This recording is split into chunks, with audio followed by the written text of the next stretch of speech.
Bueno, pues el día de esta grabación es 23 de diciembre y aquí estamos al pie del cañón informando y ilustrando acerca de los desarrollos de la geopolítica mundial. Bueno, y en estas fechas en que en el hemisferio norte pues hace más frío, de vez en cuando aparece la nieve, pues me ha parecido oportuno hablar de eso, de nieve. Y no de una nieve cualquiera, sino de una nieve muy especial, que es la nieve del Himalaya. ¿Por qué he escogido el Himalaya? Bueno, en realidad es el Himalaya y el Hindu Kush, que es las montañas que están en la frontera entre Pakistán y Afganistán. Pues he escogido el Himalaya y el Hindu Kush por varias razones. La primera de ellas porque es el llamado tercer casquete polar, es decir, hay tres grandes masas de hielo en el mundo, las dos más importantes están en los polos, por supuesto, y la tercera es el sistema montañoso que forma la cordillera del Himalaya, del Karakorum de Pakistán y del Hindu Kush. ¿Y qué importancia tiene esto para la geopolítica mundial? Tiene una importancia fundamental. Y me parece muy llamativo por parte de muchísimos estudios académicos que he revisado y que he leído acerca de geopolítica y de geoeconomía que le prestemos muy poca atención a la importancia de este accidente geográfico. Porque recordemos, la geopolítica es fundamentalmente geografía. A veces se nos olvida porque hablamos de los conflictos, hablamos de las líneas de tensión entre una potencia y otra, pero la base del estudio geopolítico es la geografía. Bien, ¿y qué de importante tiene la geografía del Himalaya? Bueno, pues, perdonad que me he equivocado de diapositiva. Tiene una importancia fundamental porque es, digamos, el núcleo geográfico que abastece de agua a todas las potencias del sureste y del este de Asia. China, a India, Pakistán, Indochina, Tailandia, Bangladesh necesitan el agua del Himalaya para poder desarrollar vamos a poder desarrollar, por supuesto, la sostenibilidad de la vida de sus poblaciones y, en última instancia, poder desarrollar su proyección de potencia en la región. Pues, como veis aquí, en el gráfico, en el mapa que os he puesto, toda la zona en verde es lo que se entiende como en geografía como el sistema del Himalaya y del Hindu Kush. Fijaros que se extiende desde Afganistán y Pakistán hasta las selvas del interior de Myanmar y de Tailandia, y de esa acumulación de nieve, de esa acumulación de hielo que hay en los sistemas glaciares del Himalaya, del Karakorum y del Hindu Kush, pues surgen varios de los ríos más importantes del mundo. De ríos transfronterizos que nacen del Himalaya son 10, empezando por el Amu Daria, el Tarim, que tienen relativamente poca importancia desde el punto de vista geopolítica, pero si nos vamos hacia el sur y hacia el este, vamos a ver ríos como el Indo, por ejemplo, que es la arteria vital de la sociedad y de la economía pakistaní, el Ganges, que es también la gran arteria fundamental del norte de la India. Luego veremos las poblaciones que viven ahí. El Brahmaputra, que aunque la mayor parte de su recorrido lo hace por China y por el Tíbet, realmente donde cobra importancia, luego veremos por qué, es cuando hace un gran giro hacia el oeste y cae hacia las llanuras de Bangladesh y de la India. Y luego dos ríos de los que ya hablé en un vídeo anterior, que es el río Amarillo y el Yangtze. Estos dos ríos también, su caudal y su regulación, como ya vimos, depende de las precipitaciones y depende de los glaciares del sistema del Himalaya y del Hindu Kush. Luego, aunque más pequeños y menos conocidos, pero igualmente importantes para la población que vive allí, tenemos el Irrawaddy, que es la línea de vida de la sociedad y de la economía de Myanmar, y por supuesto el último, un río interesantísimo y al cual dedicaré casi con toda probabilidad en breve. En breve quiere decir cuando pueda, es decir, cuando me deje el jefe que me dé algo de asueto para poder dedicarme a estas cosas, haré vídeo, porque es un río particularmente interesante desde el punto de vista geopolítico. Quizás por la cantidad de fronteras que pasa y por las diferentes zonas geográficas y climáticas que pasa, que tiene muchísimo interés porque son varios los países que están implicados. No es como el río Amarillo o el río Azul, que en realidad es solo China, el Ganges es la India, Pakistán es el Indo. Aquí hay ambientillo, como decimos en España. Bien, como os decía, el sistema del Himalaya y del Hindu Kush es fundamental para la vida de muchísimas personas en el mundo. Pero no os hacéis una idea, os voy a poner los números, porque no os hacéis una idea exacta de la cantidad de personas que dependen de las aportaciones de agua de estos sistemas hídricos para su supervivencia. Fijaros, las cifras que hay en este mapa que he encontrado, creo que estaba en Wikipedia, si no recuerdo mal, o no, perdón, es en un artículo sobre climatología del Himalaya que saqué de las bases de datos de la universidad. Y aquí os doy dos cifras. La que he puesto yo arriba en negro, que es de un libro sobre el Himalaya y el Hindu Kush, que dice que se calcula, y aquí, claro, las estimaciones dependen muchísimo, pero ahora os digo rápidamente por qué ese dato me da la impresión de que sí, que es bastante razonable, que más de 3.000 millones de personas dependen de los alimentos producidos en las riberas de todos estos ríos para su supervivencia. Pues digo que tiene sentido porque, fijaros, como ya os comenté en el vídeo hace 15 días, de las cuencas del río Amarillo y de las cuencas del Yangtze prácticamente depende la alimentación de toda la población de China. Luego ya tenemos ahí 1.200 millones. Del Ganges, no estamos hablando de 1.200 millones, pero estamos hablando prácticamente de la mitad de la población de la India, que según reza aquí en el mapa son 580 millones de personas los que viven en la cuenca del Ganges, pero claro, de lo que se produce ahí y se exporta desde esa cuenca a otras cuencas del sur de la India, pues vive más gente. Así que podemos considerar que son entre los 1.200 y los 1.400 de la India, podemos decir sin ningún género de dudas que pueden llegar a ser el sustento vital de casi la mitad de la población mundial. Claro, luego además nos quedan los ríos que van por las selvas de Myanmar y el Mekong, por supuesto, y la Mudaria, pero ya digamos que tienen menos importancia.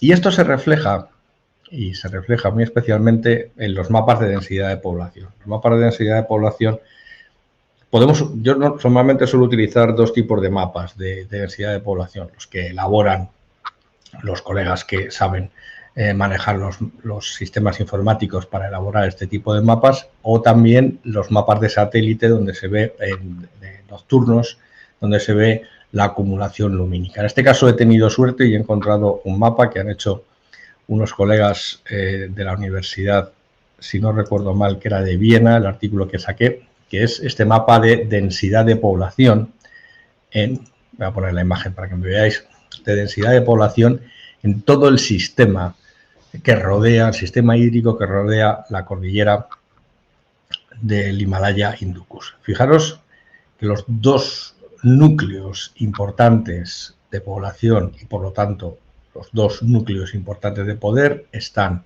en las cuencas del río Amarillo y del Yangtze y en la cuenca del Ganges. Es muy curioso y me imagino que muchos de vosotros sabréis por qué, pero a lo mejor algunos no lo sabéis, que haya esa línea tan clara que delimita hacia el norte el Valle del Ganges. Claro, ese es el Himalaya, pero ¿qué hay detrás del Himalaya? Es decir, ¿qué hay en el Himalaya tibetano y en el Himalaya chino? No hay nada. No hay nada, bueno, con perdón de los tibetanos, están los tibetanos, pero veis que la densidad de población en el Tíbet es ínfima. Y es muy baja, ¿por qué? Porque toda la meseta del Tíbet es la meseta que está a más altura del mundo. La altura de la meseta del Tíbet son 5.000 metros sobre el nivel del mar, con lo cual, aunque de ahí surge, por lo menos en la meseta y en las montañas de esa meseta, no estrictamente en el sistema del Himalaya, de ahí surgen tres grandes ríos de Asia, que es el Yangtze y el Mekong, perdón, cuatro, el Yangtze, el Mekong, el Amarillo y el Brahmaputra. Realmente las condiciones de vida ahí son durísimas. Os recomiendo creo que es un vídeo, un documental que hizo National Geographic de cómo se construyó el tren que comunica las llanuras de China con Lhasa, y las dificultades que tuvieron los ingenieros chinos fueron tremendas porque las oscilaciones térmicas son enormes.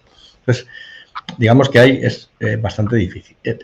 Ahí tenemos, como os decía, en esto las aglomeraciones en la costa del Pacífico en China, las aglomeraciones en el Valle del Ganges y las aglomeraciones que veis en el río Indo, en Pakistán.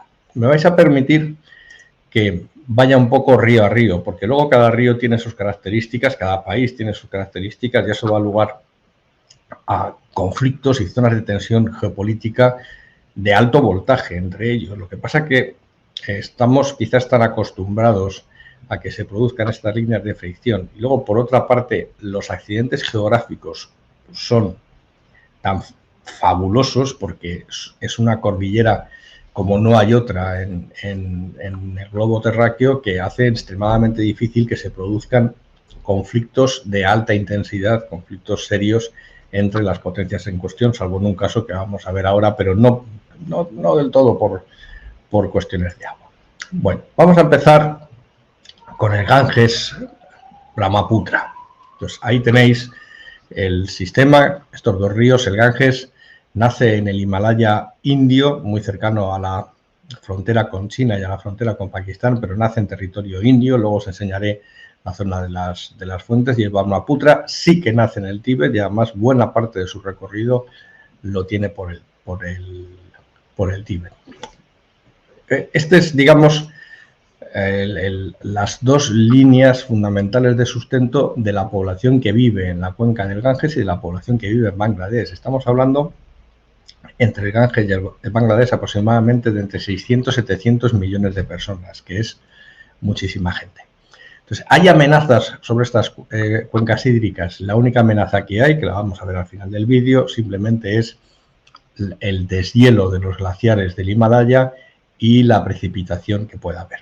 Las temperaturas están subiendo, los glaciares están en región, y eso lo que hace es que se produzcan esporádicamente aumentos del caudal no esperados de los ríos, que requieren por parte de las autoridades, tanto de la zona de China como de la zona de la India, de intervenciones de las presas para regular el flujo, porque hay veces que se producen grandes deshielos no esperados. Por otro lado, sí que es verdad que las precipitaciones es verdad que en el vídeo hace 15 días os dije que las precipitaciones estaban cayendo, pero eran fundamentalmente la reducción de precipitaciones al norte, en la zona norte del Tíbet. En el Himalaya, luego me he puesto a leer más en profundidad más artículos, y en el Himalaya las precipitaciones sí que se siguen manteniendo.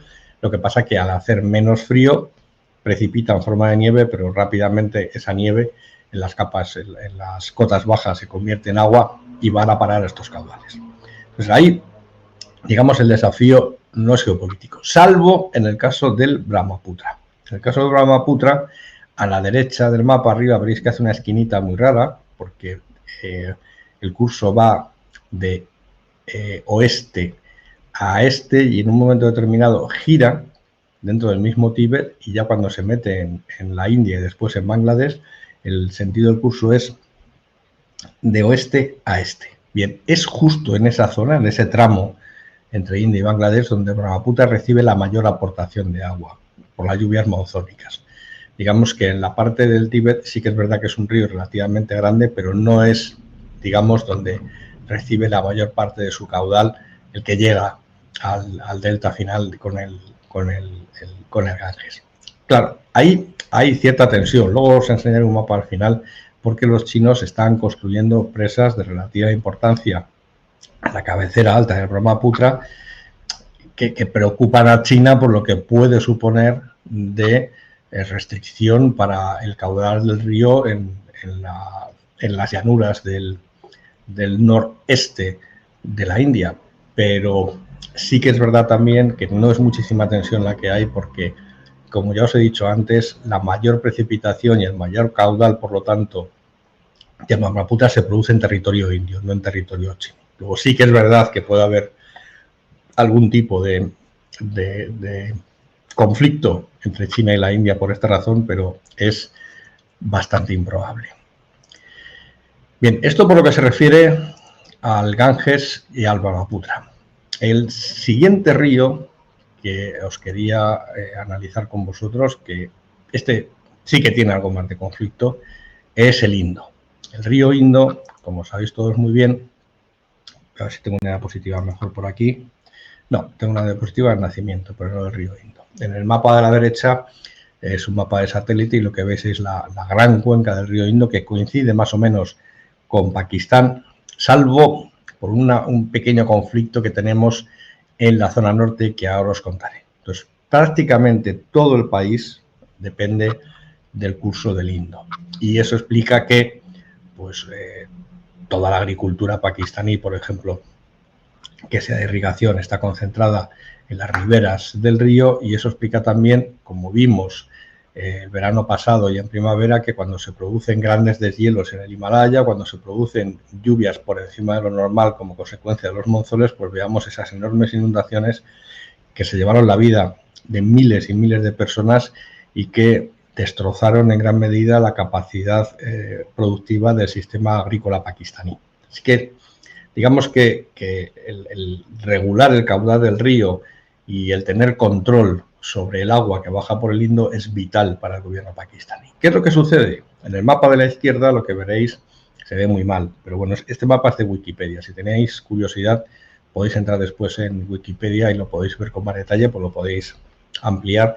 Lo que sí que veis es que el Indo nace en las montañas del Karakorum, se abastece de agua de las montañas del Karakorum, pero en ese Karakorum hay una zona disputada, que pasa por la zona disputada de Cachemira y Jammu, en el cual hay zonas en las cuales la línea de demarcación, la línea de control no está bien definida. Os he hablado muchas veces de ese sitio, que le tengo, digamos, tengo muchas ganas de ir, esa es la verdad. Si en realidad me estoy haciendo este vídeo es que tengo muchísimas ganas de ir al Himalaya, a ver si el jefe por fin deja de mandarme a destinos aburridos como vigilar el estrecho de Gibraltar y me manda a un sitio de estos a hacer geopolítica de verdad.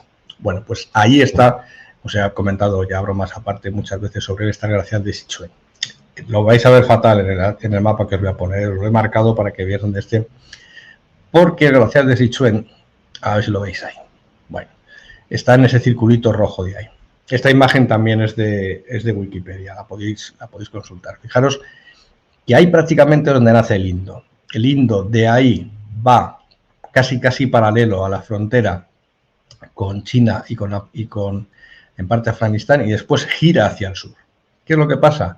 Que toda esa línea de glaciares que veis ahí, que no son glaciares, son sistemas montañosos, son cordilleras en sí mismos, son las fuentes del Indo. Entonces, quien controla las fuentes del Indo, y en particular quien controla el glaciar de Sichuan, que es el glaciar más largo del mundo, fuera de los casquetes polares, digamos que tendría control sobre el agua que llega a la llanura pakistaní. Por eso, todos los años, religiosamente, en primavera, que es el episodio de buen tiempo, se producen enfrentamientos entre el ejército indio y el ejército pakistaní, y además enfrentamientos a gran altura, porque los combates tienen lugar aproximadamente a entre 5 y 6.000 metros en condiciones climatológicas bastante adversas. Creo que alguna vez en Geopolinómicos lo hemos comentado más de una vez, lo que no estoy seguro es que hayamos hecho un vídeo sobre eso, pero si esta primavera vuelve a haber otra vez enfrentamiento, pues lo haremos.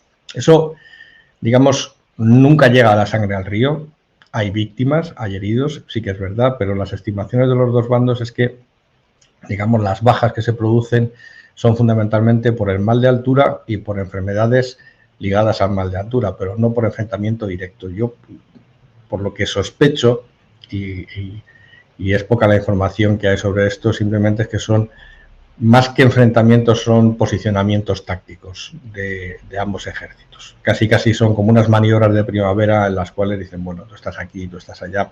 Y no han llegado todavía a un acuerdo Pakistán y la India para ver cómo se regula y cómo se controla ese caudal, pero digamos que, fijaros que de eso depende prácticamente la vida de toda la población de Pakistán. Luego es normal que los pakistaníes estén especialmente nerviosos. Teniendo en cuenta además que no solo tienen a los indios al lado, es que un poquito más arriba, al otro lado de la frontera, están los chinos. Los chinos no es que tengan interés directo en el Indo porque no iban a tener acceso al caudal del Indo, pero sí que son una amenaza potencial tanto para los hindúes como para los pakistaníes.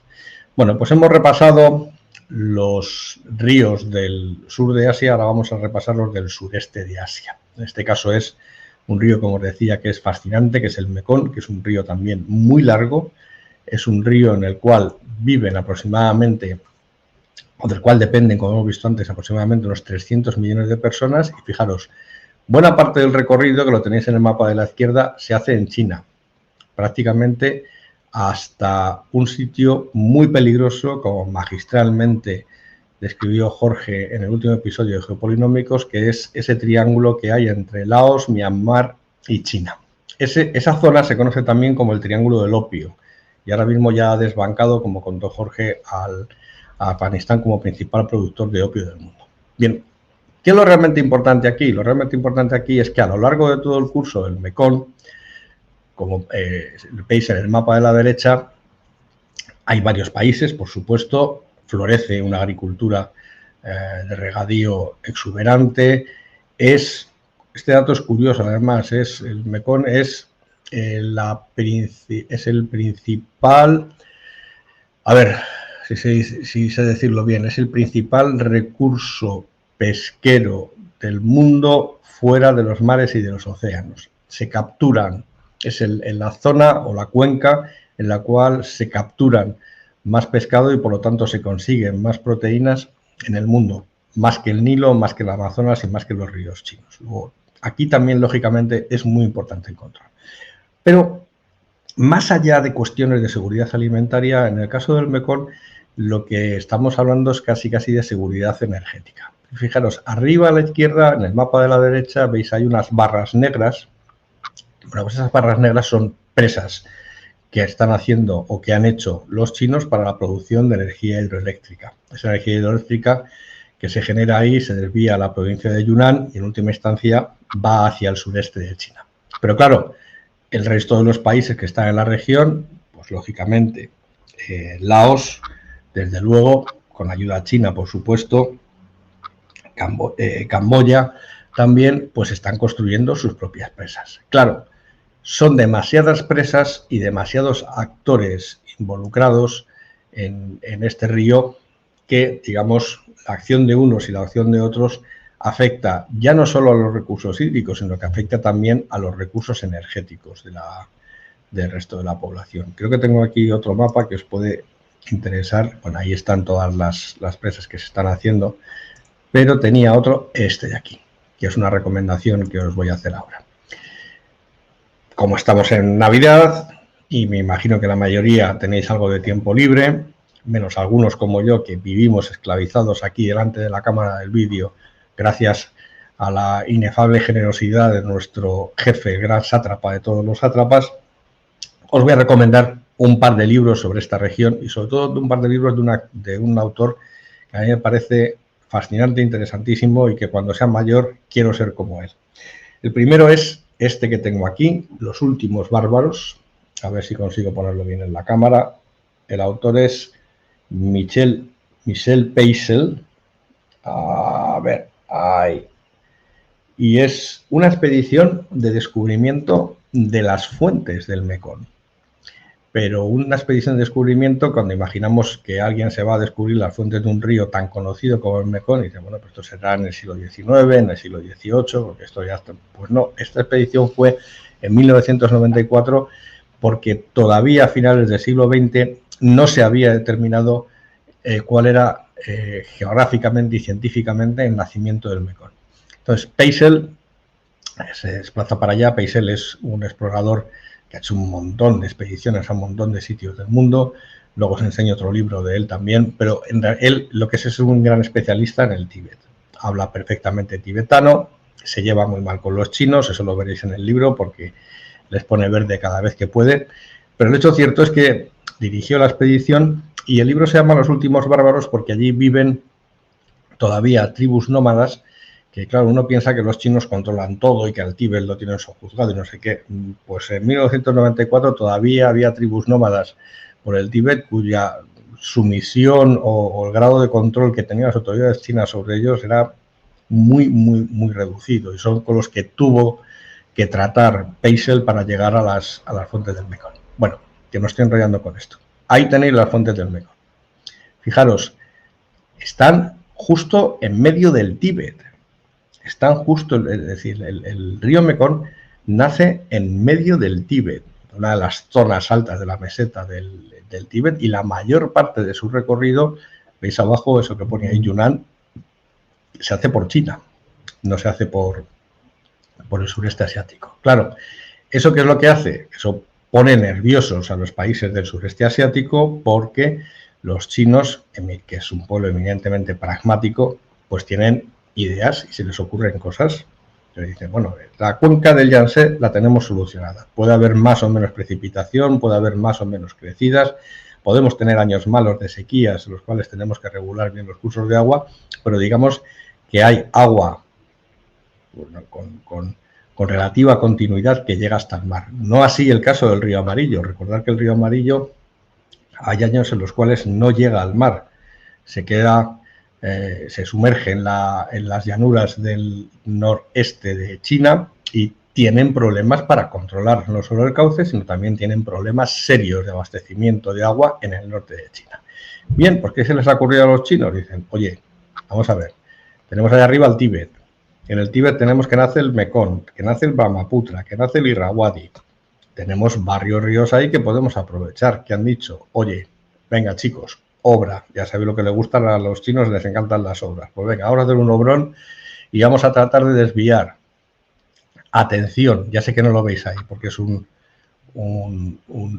mapa, luego, lo que sucede, por muy grande que los haga en el PowerPoint, luego no sale en el conjunto de la pantalla. Tienen o han tenido el plan de desviar el agua, el caudal, parte del caudal del Brahmaputra y parte del caudal del Mekong y del Irrawaddy, no solo hasta el Yangtze, también hasta el río Amarillo, es decir, hacia el norte de China, porque es donde tienen ellos la gran escasez de agua. Claro, esto ha puesto muy nervioso al resto de las potencias de la región, porque, bueno, esto está muy bien, lo de que si Taiwán te invado, te quito aquí unos barcos, te pongo allí lo del atolón ese que tienen los filipinos, pues todo eso en realidad es una cosa un poco folclórica comparado con que me quites el agua, del cual bebe mi población, me quites el agua con el cual mi población produce los alimentos para subsistencia, y en el caso del Mekong me quites el agua para producir energía eléctrica. Bromas las justas. Entonces, por eso os decía de la importancia fundamental que tiene esta región para más de la mitad del mundo, porque un conflicto como que tenga como causa el control de las aguas del Himalaya va a implicar a buena parte de la población mundial, y es por eso que todos estos planes que se plantean, sobre todo por el lado chino, pues causen tanto recelo. La buena noticia para el resto de las potencias y la mala noticia para los pobres habitantes del norte de China es que el proyecto está archivado. Está archivado porque los ingenieros chinos, yo creo que después de la experiencia de hacer el ferrocarril a Lhasa, dijeron a Xi Jinping que, oye, mira, esto es carísimo, esto es muy difícil de hacer, hay que tener en cuenta que tienen que trasvasar agua que está a 5.000 metros de altura, que es muy alta, la tienen que bajar y la tienen que trasladar de Cuenca, pasando varias cadenas montañosas, no tan grandes como el Himalaya, pero en fin, que ya veríamos a ver si son más o menos grandes que los Pirineos. Tienen que pasar el agua por muchísimos sitios, así que de momento se ha archivado porque es caro. Es decir, todavía China tiene agua suficiente, o cree que tiene agua suficiente. Claro, en el momento que vea que las precipitaciones en el norte de China, que el deshielo de los glaciares, digamos, al final, dentro de 30, 40, 50 años, produce una reducción de los caudales de los grandes ríos que nacen en el Tíbet, nos veremos a ver si no ya empiezan a decir, oye, mira, yo lo siento, pero el agua este del Brahmaputra, este es mío, pasa por mi territorio, el del Mekong, este es mío, pasa por mi territorio, y lo voy a desviar, os pongáis como os pongáis. Entonces veremos a ver qué es lo que sucede ahí. Para terminar, nada más que una diapositiva, que esto sí lo he encontrado, fijaros, esto es las tendencias climáticas y la variabilidad de las temperaturas en el Himalaya, y esto solo hasta el año 2008. Después he visto otros, lo he seguido, que sigue subiendo. Lo que pasa que los mismos autores reconocían que las mediciones eran muy malas porque las condiciones climáticas donde se hacen estas mediciones son extremadamente duras, pero digamos que el calentamiento y el aumento de las temperaturas en la región del Himalaya, lógicamente lo que va a hacer es que esas grandes reservas de agua que están acumuladas en los grandes glaciares de la región, pues se vayan deshaciendo y digamos que todo este conjunto de países pues tenga cada vez menos reservas de agua. Y tenía otra recomendación para estos días de Navidades también de Peisel, que es este libro que tenéis aquí, que es El Bután secreto. Bután es un país del Himalaya, es un país que está rodeado por la India, pero al norte hace frontera con China. Para los que sois aficionados al trekking y al senderismo, tiene uno de las rutas de trekking más salvajes del mundo, que va por picos, en algunos por la base de picos de más de 7.000 metros. Y el Bután, hasta que prácticamente lo visitó Peisel, ha sido una de las teocracias más cerradas que ha habido en la historia. Estaba prohibido viajar allí, prohibían a los butaneses salir de Bután. Toda la economía, es muy curioso, porque toda la economía estaba dirigida por los monasterios tibetanos, que eran, digamos, los centros de planificación de la producción y del consumo. Y solo muy recientemente, pero muy recientemente quiero decir hace 10 o 15 años, pues las autoridades butanesas han empezado a permitir que entren televisores o que entren teléfonos móviles. Siguen restringiendo muchísimo las visitas, pero ya no es como antes. Peisel tuvo bastantes problemas para entrar, para ver en realidad lo que él quería buscar como etnógrafo y antropólogo. Quería ver es cómo se organiza una sociedad de estas características. Así que con esta recomendación bibliográfica y con esta recomendación que os voy a poner ahora ahí, suscribiros al canal, que veo que llega a fin de año y no llegamos a los 8.000, y el sátrapa es muy agarrado y todavía no ha soltado la cesta y estamos a día 23, pero necesitamos que suelte el dinero.